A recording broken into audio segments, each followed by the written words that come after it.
DJ, welcome to the show, man. What is up, Just? How we doing today, man?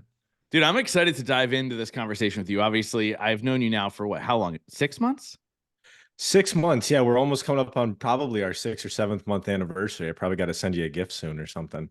Yeah, dude, doesn't it seem longer though? Like it seems like we've not that the 6 months seems like a long time, but it feels like we've known each other longer. At least I feel that way.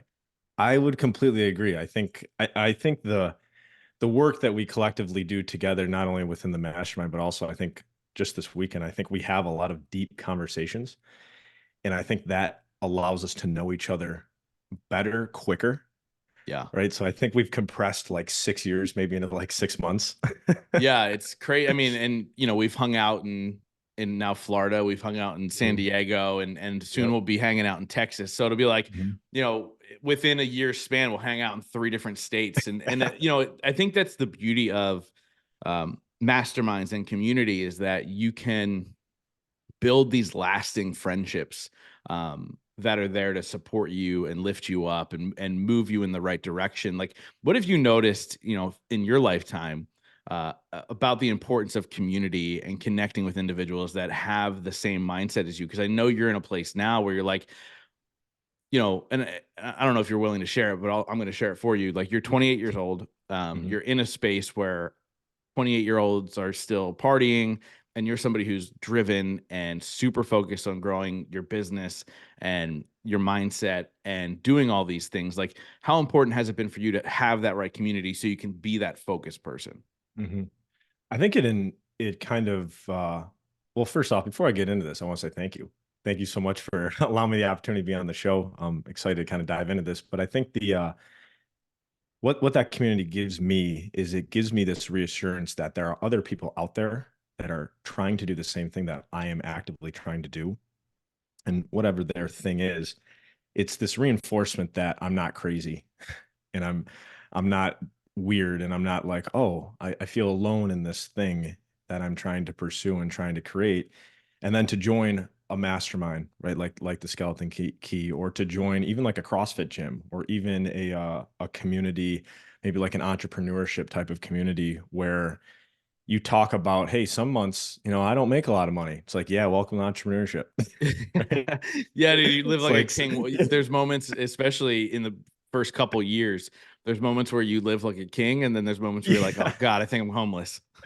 Yep. Yeah, there's it's funny, like I remember kind of getting into this and having my friends like wanting to go on like vacations with my friends. So I kind of like I kind of started this journey when I was like 22 years old. And so I'm 28 now, and it's kind of been like this 6 year test of basically like, what do I actually want to do? What do I really love doing? What fills me up?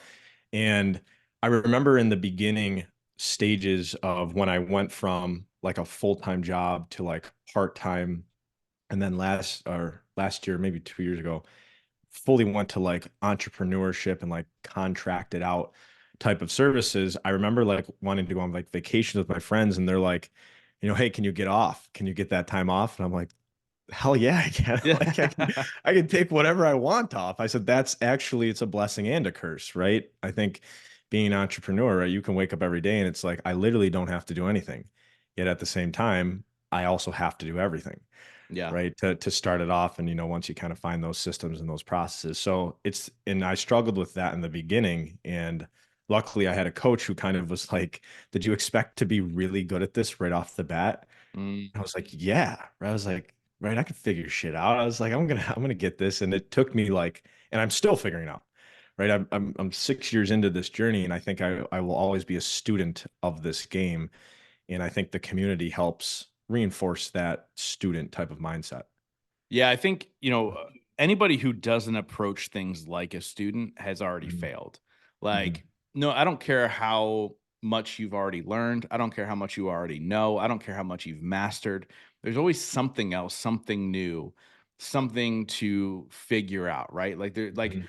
I look at, my 8 years of entrepreneurship and that journey, like to understand that first of all, when I started this podcast, I recorded a completely different way, uploaded a completely different Mhm. way, and it wasn't even because that I didn't know how to do it, right? It was because the technologies that we have now didn't exist. So imagine if I was still doing it the old antiquated way, right? Like, so you have to constantly be a student to, how can I do this better? How can I be better, right?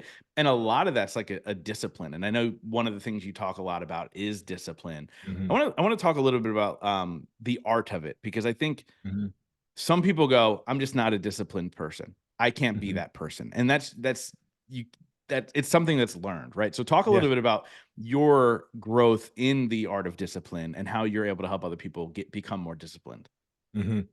So I think a lot of the times we confuse discipline with consistency. And I remember I was actually on a coaching call with one of my clients, and he was like, I'm trying to be more consistent and disciplined.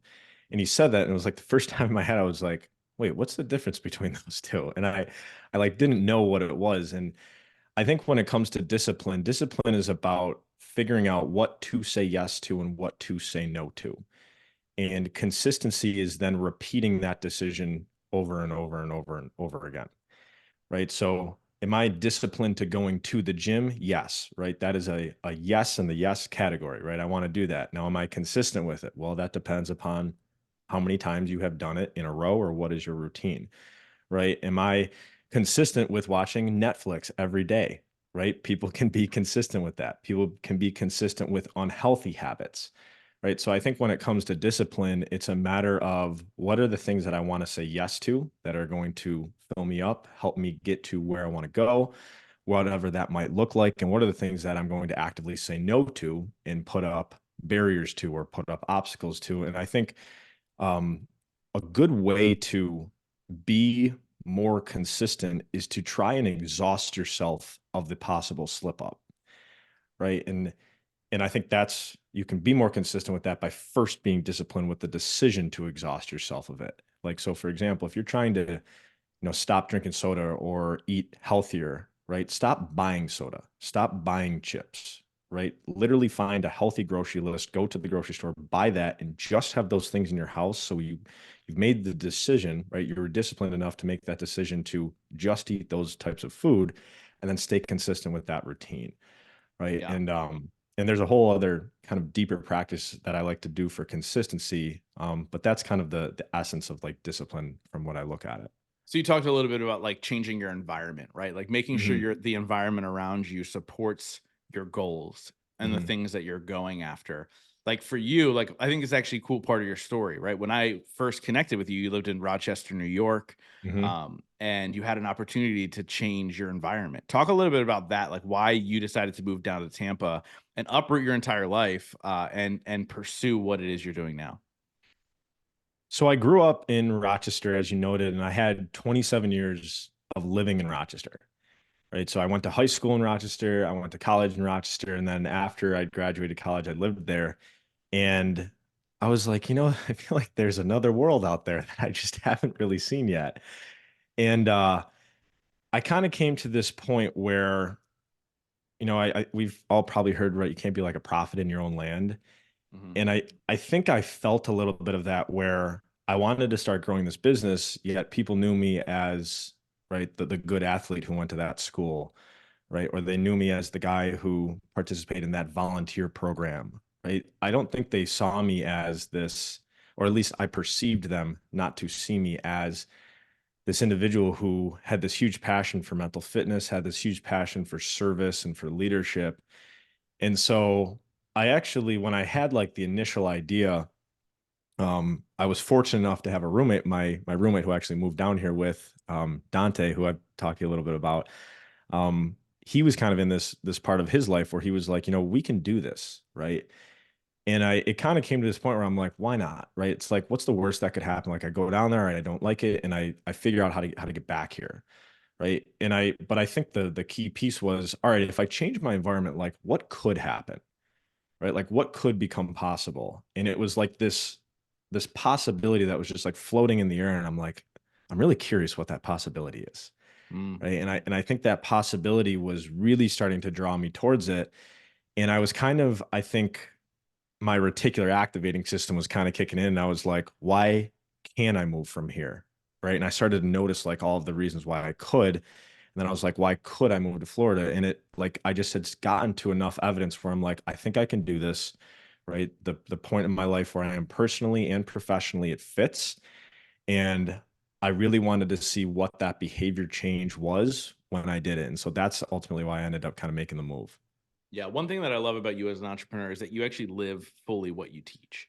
Like, Mm-hmm. right. Like you talk about a term that I didn't hear about until I met you. I remember the first time Mm-hmm. we connected, I'm like, tell me what this mental fitness thing is. Like, it's something that I've never heard before. And it's a lot about kind of some of the things that we're talking about now, right? Like, um, you know, taking chances. It's about being disciplined. It's about, Mm-hmm. doing tough things, even when that's not the thing you want to do, so on and so forth. Mm-hmm. Let's talk a little bit about Acres of Diamonds, Mm-hmm. and this idea of mental fitness and why you jumped into this space to say a term that people understand a little bit more, mental health. Like, Yeah. talk a little bit more about Acres of Diamonds and why mental fitness is what you want to teach the world. So Acres of Diamonds is actually a essay, and it's like a story. And I believe there was it was Russell Conwell who actually gave this a speech called Acres of Diamonds. And the general idea behind Acres of Diamonds is that we all have inherent greatness within us, and sometimes that greatness is covered up by fear, uncertainty, and doubt. And it's as easily covered up as it ever has been today with social media, mainstream media, right? It's really easy to find why you're awful, right? To put it bluntly, right? And so when I had graduated college, I was going through some personal challenges, and I basically had reached out to a mentor of mine. We got together, started meeting, and we realized that over these 3 years of these meetings, we were basically challenging each other's, we were questioning each other's challenges. And we were like coaching each other through some of the hard things that we were going through, or what we just thought was hard. And towards the end of these 3 years, I was like, there's got to be other people who are struggling with similar challenges. And so we ended up starting this business called Acres of Diamonds. And as we started to work with more people, I remember starting to work with people one-on-one when I was probably 23, 24 years old. I remember driving to the first person's house who I ever worked with, and I'm like, I have no idea what the hell I'm doing. Like why did I think this was a good idea? I remember I had 6 modules that I printed up, and it was a friend of a friend. I'd never met this person before, and I literally was like looking in the mirror, just like, okay, like let's let this rip. Let's see how this goes. And walked up to the person's house, sitting there with my backpack and like my my papers and my pencil, like, hey, you want to get better? And it was an awesome like that You was want to like get better?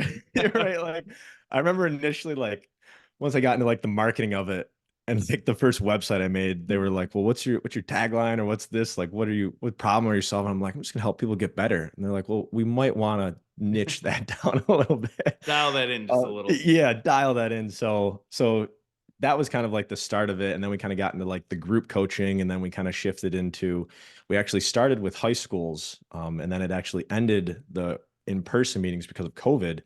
And then that kind of shifted us into these virtual coaching sessions and this virtual mental fitness type of work. And the term mental fitness, we kind of latched onto because I realized that in those 3 years of meeting with Scott Gibbs, who's now the co-founder of Acres of Diamonds alongside myself, we were basically training our mind, like in our thinking, in the same way that you would train a physical muscle.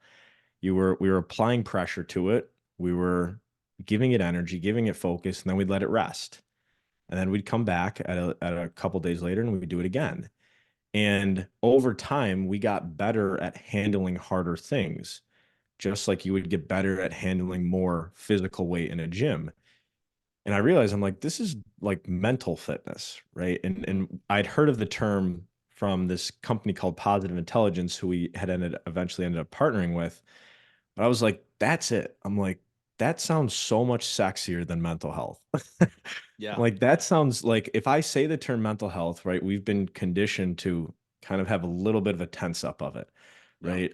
Emotions and feelings, right? Oh, I'm a Yeah, it makes you god, feel right? like you're sick, right? Like makes you feel Yeah. like there's something wrong with you.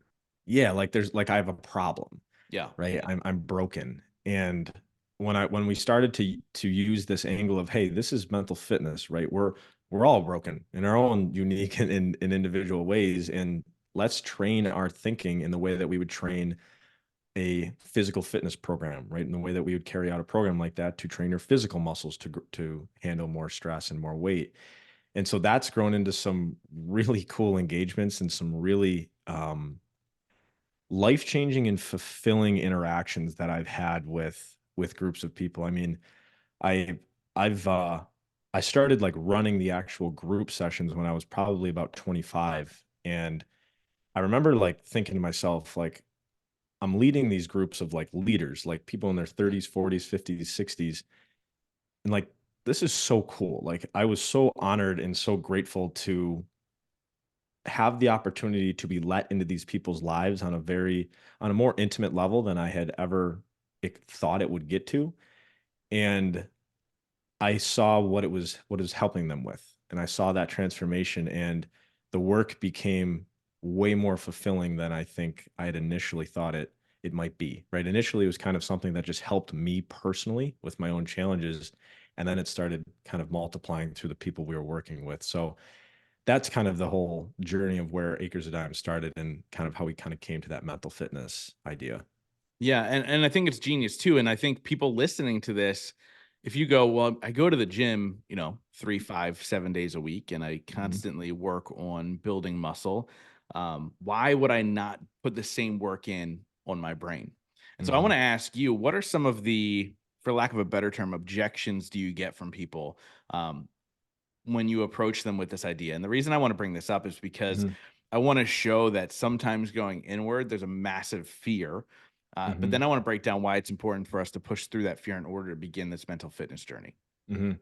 I think one of the things that I've noticed is, so I use this term called life weight. And it's basically, right, we have weight inside of the gym, and weight is basically resistance on us, right? Whether you're deadlifting, bench pressing, whatever. Well, take that same concept and apply it to everything outside of the gym, right? Meeting expectations, time management, work-life balance, relationships, money, all these things that can be resistance to us. One of the things that I've found is sometimes just asking somebody, like, what is the thing that is actually causing you stress or causing you resistance? They define it, and then you start to ask a couple questions or put them through a couple different exercises, and they're like, oh, I can see how I can change the way that I think about this, or I have 2 to 3 different strategies now of how I can look at this. And the initial objection was, you know, how is like, because it's tough, because when you think about like physical fitness, there are very tangible things you can do to improve your physical muscles, right? Training. Yeah. So in my head, like, the objection was almost created in my brain, where I was like, what is the thing that we're actually helping people do? And ultimately, we're helping people expose their blind spots to these life weights. And we have 8 very specific exercises that we walk people through, just like you would if you did like a 60-day boot camp, right? And so that initial objection was, what is the how, right? And that how has developed a lot from the first group we ever ran to the group that we just ran, I just ran right before this podcast, right? So um, it's really addressing like those very minute details and trying to make them as simple as possible. So one of the things that we've recently really started to lean into was, how would I explain mental fitness to a third grader? Mm, Right. And yeah. right. And so that's how I'm trying to like look at this now, so that it isn't this mental health, your emotions and all of this. It's like, no, here's something that is, I just want to get better at. Great. Let's apply 8 different ways to think about this through mental workouts. And by the end of those 8 weeks, and maybe even before those 8 weeks, you'll be able to lift that thing better, right? Or manage it better. And we actually, really, really cool moment. Last week, we had a client who was working through some just internal dialogue, internal self-talk. And he had this great example of him basically completely shifting that tone of voice in his head. And it like completely de-stressed himself, got himself to a spot where he was like, yep, I'm good. I knew exactly what to do. And he kind of was sitting there in silence. And I was like, do you realize what you just did? And he's like, no. And I said, you just lifted your life weight. Mm, I said, that's a PR. Like, you just lifted it right there. And you could see the emotion kind of hit him, and like the whole group was like, holy shit, he did it. Like that's what it is. And like, and that's what it feels like, right? You get to these points where I'm not saying, hey, you're going to be able to, launch this life weight above your head. I'm saying, but you'll be able to maybe get it off the ground a little bit, right? And maybe that's all we need to then keep working on it. So that's it's really cool to see that, because you see like that shift where it's like, hey, I think I kind of got this now. Yeah. Yeah. Yeah, no, and I love that, man. And I often think a lot of whenever you speak about, like, whether it be in the mastermind or when I got to see Mhm. you do your keynote over the weekend in Tampa, or St. Pete's, do the people just say that whole area is Tampa? Probably not. It's different towns. So we were in St. Pete's, and I got to see your keynote. But I often think about people who live their life as a victim, right? Mhm. Bad things happen, and then that becomes who they are, and they carry it around. Um, that those negative things, so these are things that I've learned over time, right? Life is happening for me and not to me. Mhm. But to truly embrace that, right? To understand, as cliche as this sounds, everything happens for a reason. And Mhm. I have ultimate control over my life. And what that means is ultimate control. I can't control the outside, but I can control Mhm. how I react to the outside.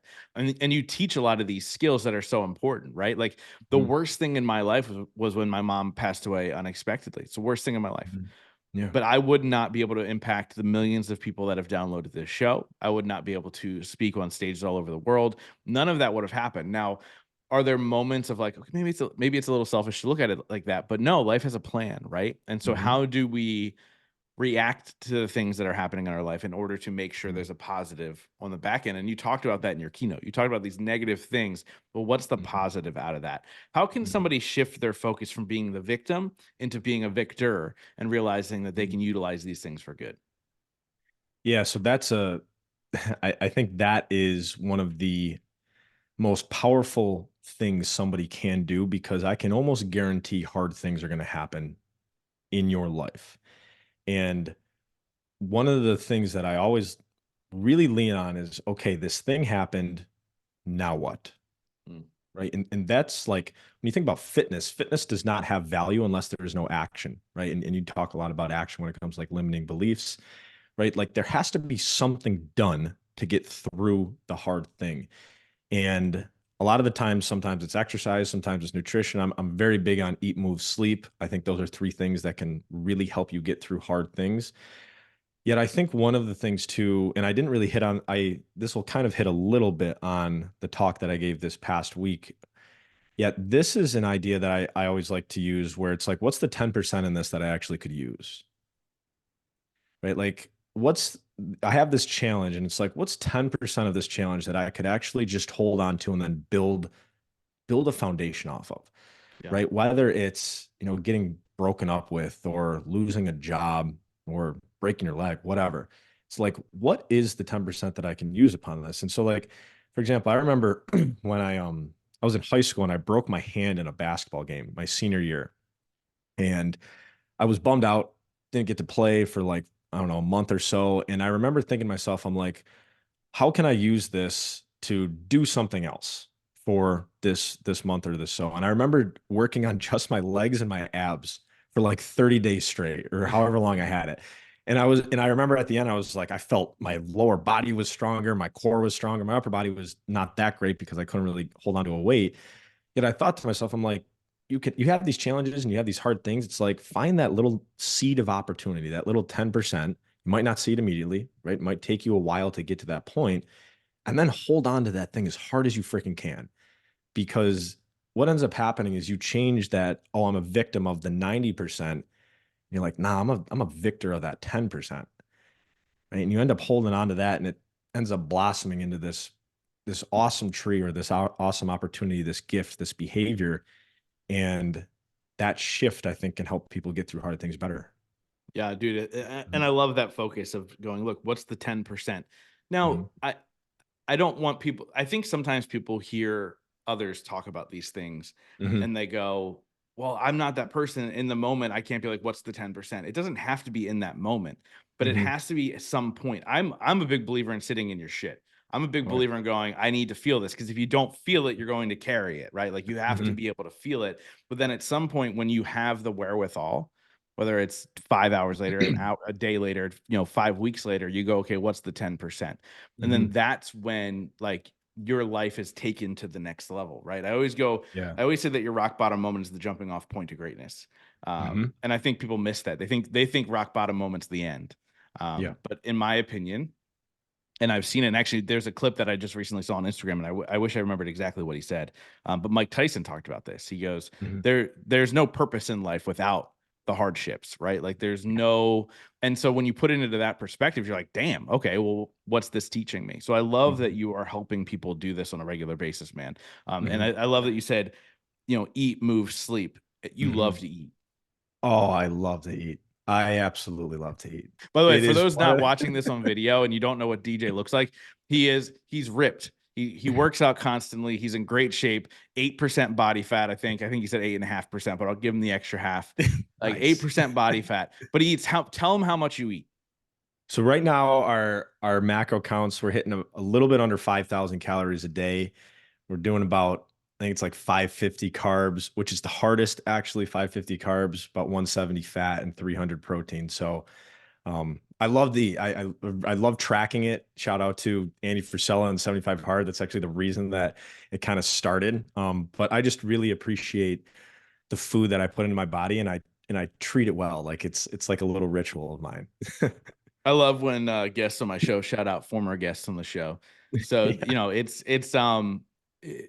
It's so crazy. When you told me you ate five, I felt sick. I'm like, that's a lot. That's so much food.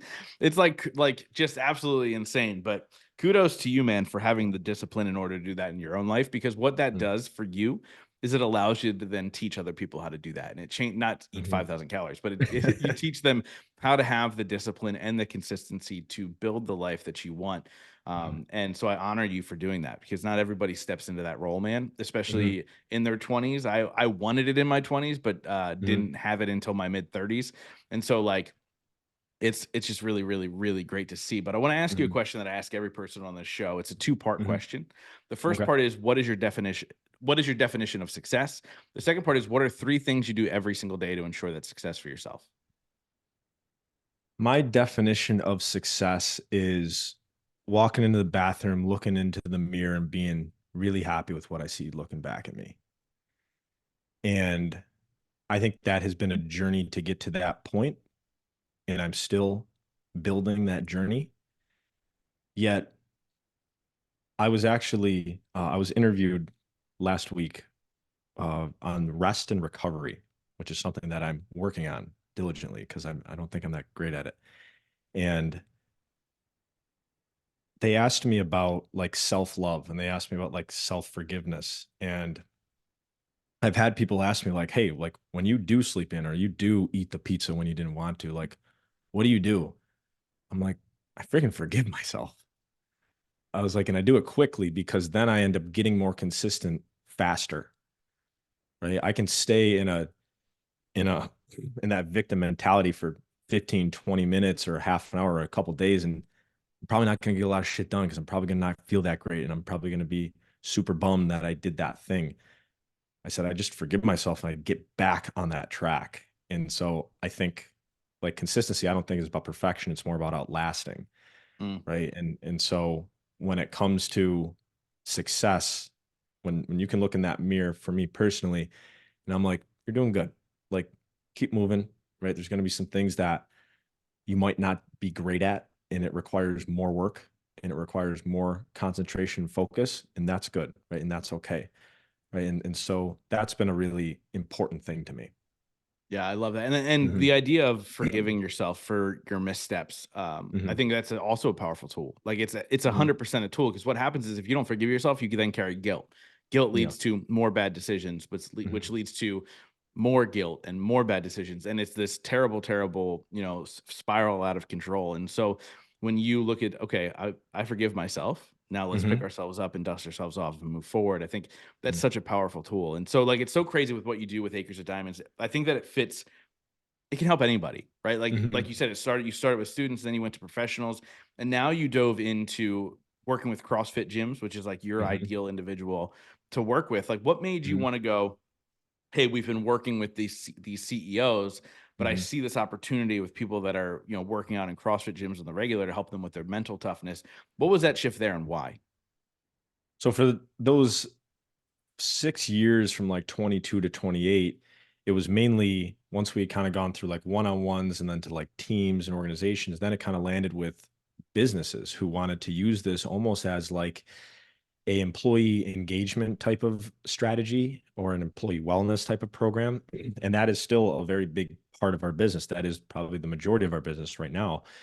And I kind of came to this realization where I wanted to work with like people like me, right? And that might sound weird because I started doing this when I was like 22 years old. So I didn't really have a lot of like corporate experience, right? So when people talked about like the sales team, the marketing team, accounting, right, this department, I was like, I got no idea what you guys are kind of talking about. I was like, I've never been in this. Yeah. And so my business partner, he's in his mid 50s, been involved with CEO coaching for 30 plus years, leadership coaching for all this time in multiple different businesses. He knew that environment really well. And I am a firm believer of like addressing the human first, right? Like, hey, I'm not going to teach you how to make millions of dollars with this and this. I'm going to address the human first, and then you're ultimately going to then, change your behavior to help you go make whatever it is that you want to do or create. And so I kind of came to this point where I was like, what do I really want to put my time and my energy into? And right around that time, and this is where I think universe is always listening, right? Universe is always, giving you what you want when you need it. Right around that time, I was working out at my gym here, CrossFit Thumbs Up. Shout out Lauren and Jared there over at CrossFit Thumbs Up here in Tampa. I was working out there, and after a Saturday workout, one of the owners, Lauren, came up to me and she was like, "Hey, I saw what you do with mental fitness and these teams and businesses." She's like, "Would you ever like do this for a CrossFit gym?" And right there, it hit me like the universe just punched me in the jaw. And I was like, there it is. I'm like, that's who I want to serve.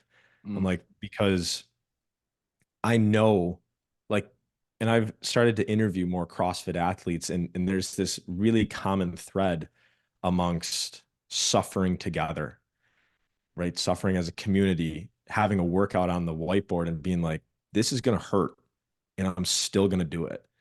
And like encouraging people to do it and doing it in a class setting. It was this feeling that was like really good to me, and it felt very human, and it was something that I was very proud to be a part of and really enjoyed being a part of it. And that was when I was like, I want to develop a program specifically for the CrossFit athlete. And it even doesn't even have to be a competing athlete, right? This could be a middle-aged woman in her mid 50s who loves CrossFit, right? Because she Yeah. loves the structure of it, right? Or the community of it. And so we took basically the program that we were running a lot of the businesses through. And I sat down one day and I was like, how can I incorporate CrossFit language into this type of work? And kind of shifted like everything. And I figured out like, all right, thinking in the life weight type of terms, right? The weight in the gym is the same as the weight outside of the gym. What would this look like? And kind of created this really unique experience that, I mean, I'm biased, right? But and we're testing it to, with a couple of gyms to see what it looks like, and we're starting to kind of expand that into some other gyms with workshops and then enrolling them into the actual mental fitness experience. But that's where I kind of got that idea, and that's been my new mission. And I can genuinely say that it's lit in it's lit this new type of creativity within me, because I think it was almost like I'm serving myself, and that Mm. became really important and very fulfilling and even more passionate to me. Yeah, and the lesson there too, like sometimes it's not what we're doing, it's who we're serving.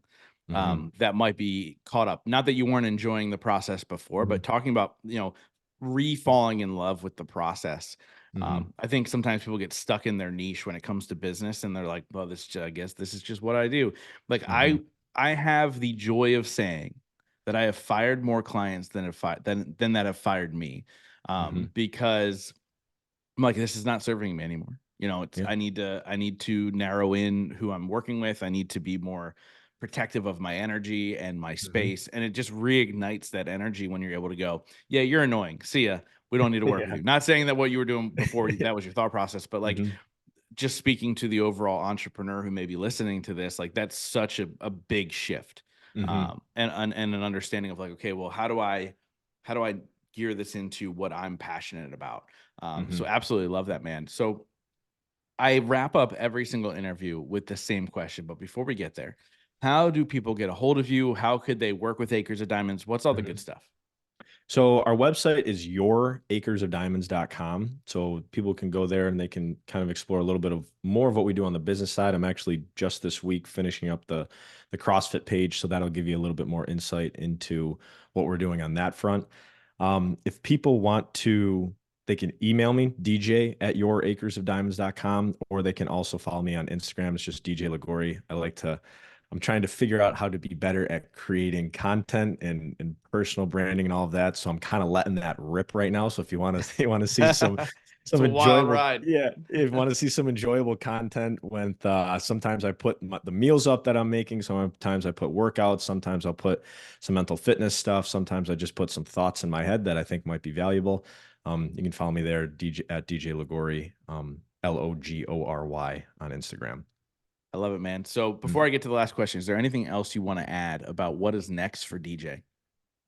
So one thing that I want to preface with that question too, that you hit on a little bit earlier, that I think is super, super important, is the idea of toxic positivity, because that's one of the things, and you did a great job of explaining it, right? Making sure I'm in the right headspace before I start trying to find that 10%, because I remember initially when I got into this, I'm like, how do I find the 10% when my grandfather passes away, right? Or when this really bad thing happens.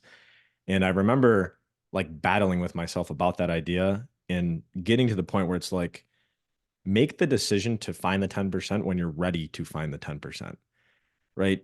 The last thing somebody wants to hear is, hey, stay positive when their girlfriend breaks up with them, right? Yeah. When you lose a job, hey, stay positive, you'll be fine. It's like, no, Yeah. you can, F off, right? It's like, right. So I think that's important to realize, like, understand, your environment, the situation, what you're feeling, work through that in the best way you can. I recommend mental fitness, right? It's just something that's helped me. And then once you get to that point, that's when you can start to find that 10%, right? We're not trying to have people just be toxically positive all the time. So that's just an important piece that I wanted to make a note of. No, for sure. But for me moving forward right now, what I'm really leaning into now, and I heard Ed Milet say this, shout out Ed Milet as well. Yeah. He Let's just said, start naming everybody that's been on the show. yeah, I listen to a lot of these mentors, so I appreciate you having them all on. Just Ed Milet said, do the ugly. And he said, do the ugly. And then he said, it's the uncertainty that makes it worth it.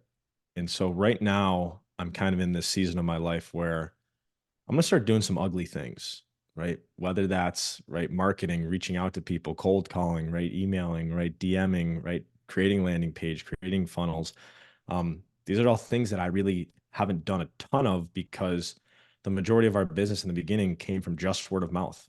We had connections around Rochester. We said, this is what we're doing. We tested it. It worked. And then they told other people. And that was the marketing. And I remember thinking like, wow, do we never have to do marketing and grow this business? And so now I'm kind of in this season where I'm like, I want to market this. Like I want to figure out how to do this. And so I might be doing some ugly things over the next couple of months, but I believe that we are rewarded in life for what we're willing to go through. And I just recently, a couple of weeks ago, actually did a talk at a gym, and let's just say I learned a lot, right? I learned a lot. And so I'm allowing myself to get results that I might not necessarily want. And then making a mid-course correction, as my father would say, right? Making a correction, changing my behavior, then seeing if I get a different result. So that's what you can expect from me over the next couple of months. I love it, man. So like I said, I wrap up every single interview with the same question. Since the show is called The Growth Now Movement, that question is, in your life, what has been your biggest moment of growth? My biggest moment of growth. My biggest moment of growth. My biggest moment of growth, I think, was when I realized that the success I had in school did not equal the success I would have in life. Yeah. Thank God for me, that's the case.